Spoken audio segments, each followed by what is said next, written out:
ഉണ്ടിബിനു സീരിൻ എന്നവർക്കൊരു 40 ഭരണി നിറച്ചും നെയ്യ് വിൽപ്പനക്കുള്ളത്.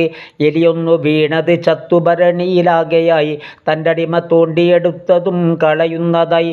പിന്നീട് വിൽപ്പനക്കുള്ള കാലം വന്ന് ക്ഷണം അടിമയോട് വിളിച്ചു താൻ പറയുന്നേ, എലി വീണ പാത്രം ഏതടാ, അതു മാറ്റടാ, അല്ലാത്തതെല്ലാം നീക്കി വെച്ച് കൊടുക്കടാ.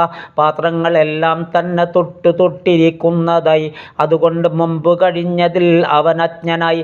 എലി വീണ പാത്രം വ്യക്തമായി അറിവില്ല, അതുകൊണ്ടിതൊന്നും വിൽക്കലും ശരിയല്ല. സുഹൃത്തുക്കളെ, ഉടൻ ഇബ്നു സീരീൻ ചെന്ന് കുഴിച്ചിട്ട് 40 ഭരണി നെയ്യും അന്ന്. റിസാലത്തുൽ ഖുശൈരി നോക്കതിലുള്ളതാ 52-ൽ വ്യക്തമായി പറയുന്നതാ.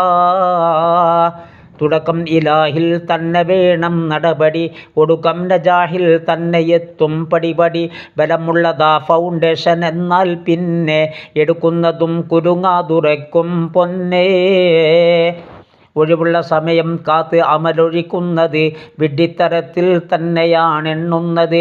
പ്രതിബന്ധം 1000 വന്നിടാം പിന്നീട്, ഉന്മേഷവും കുറവായി വരാം മടിയോട്. ത്വാഅത്ത് നീ ചെറുതായി ഗണിക്കും തോറും റബ്ബിൻ്റെ അടുക്കൽ സീറ്റ് വലുതായി മാറും. അതുപോലെ വലുതായി നീ ഗണിച്ചാൽ ദോഷവും റബ്ബിന് വലുതല്ലെന്ന് വരും ആ പാപവും. റബ്ബിൻ്റെ കോപം വന്ന് പോയാൽ തൽക്ഷണം ഹസനാത്ത് നഷ്ടമിലായി തകർന്നു തരിപ്പണം.